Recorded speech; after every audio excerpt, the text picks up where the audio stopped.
One of the things I love about the French press is how versatile it is. Not only can you make a delicious cup of coffee, you can also use it to froth milk and brew the perfect cup of tea. In my opinion, it's pretty much ideal for steeping loose leaf tea for several reasons. Since the tea isn't confined to a bag or mesh steeper, it's free to breathe in the water. There's a built-in strainer, so you don't have to go through an extra step to strain out the tea leaves. And of course, a French press has a built-in lid, which helps to trap in the heat as you're steeping the tea. Okay, let's go over the super simple steps to making the tea. First, let's talk about the best French press brands for making tea. If you already own a French press, that's the best one for tea. But if you're in the market to buy one, here are some features that I would look for. You want the canister to be made of shatter-resistant, lead-free glass. You could also choose an all stainless steel canister, but then you can't see your tea as it's steeping.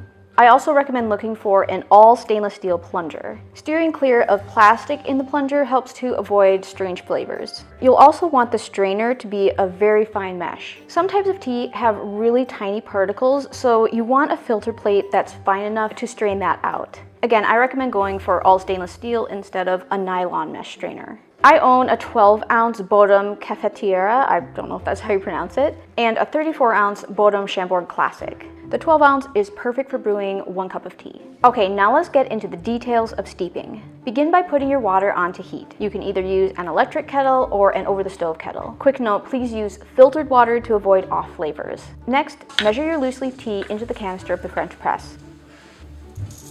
The ratios of tea and water and how long you steep your tea in the French press will vary based on the type of tea that you're steeping and ultimately your taste preferences. Here's a handy table with general guidelines for common teas. I'll have this written out in the description as well, and there's a free printable version in the blog post that goes along with this video. Basically, the more tea and less water you use, the stronger your tea will taste. If you prefer a lightly flavored cup of tea, then go for the smaller amount of tea and larger amount of water. And of course, if you steep your tea longer, the flavor will be stronger. But the bitterness and astringency of the tea can also increase, especially with certain types of tea. I'm personally okay with a cup of tea that's a little more bitter but has a more robust flavor. Experiment and find your personal sweet spot. Also, you'll notice in this table that there's a larger range for the amount of tea for certain types of tea because the size of the leaves can vary. If your tea leaves are on the larger size, it's a good idea to use more teaspoons. Some teas require a lower water temperature to avoid bitterness, so pay attention to the recommended temperature. And if your tea comes with special instructions or temperatures or steep times, then make sure to follow those.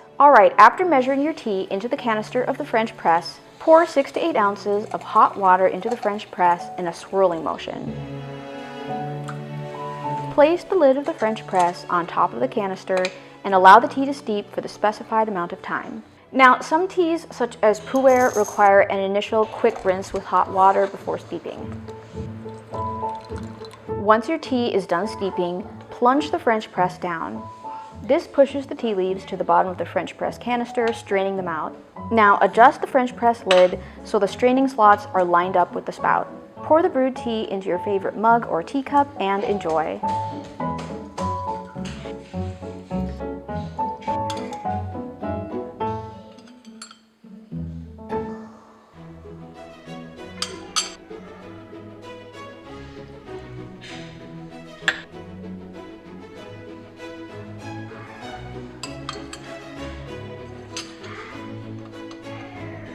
To quickly make iced tea with a French press, simply brew your tea with 4 to 6 ounces of hot water instead of 6 to 8 ounces.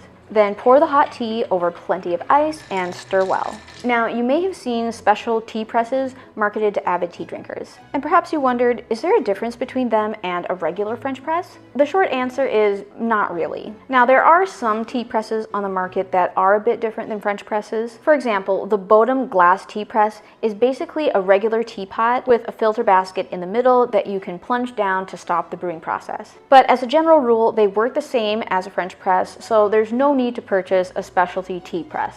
Now, if you use your French press for coffee as well as tea, you may find that it's annoying to thoroughly clean out the coffee grounds before using it for tea. You may also find that the essential oils from the coffee beans leave a lingering taste. In that case, you could purchase a dedicated tea press, but it's not necessary. Now, you might be wondering, can I use tea bags in a French press? While it's perfectly okay to use tea bags in a French press, I personally see no reason to do so. The tea bag is already a built-in strainer, so you'd be dirtying up your French press for nothing. Save the French press for brewing loose leaf tea. Alright, if you found this video helpful, please give it a thumbs up, and if you'd like to learn how to make the easiest ever cold brew in a French press, make sure to check out this video next.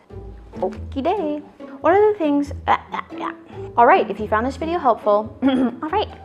You want shatter-resistant lead flea. Now, some teas, such as Pu'er, 6 to 8 ounces of hot water.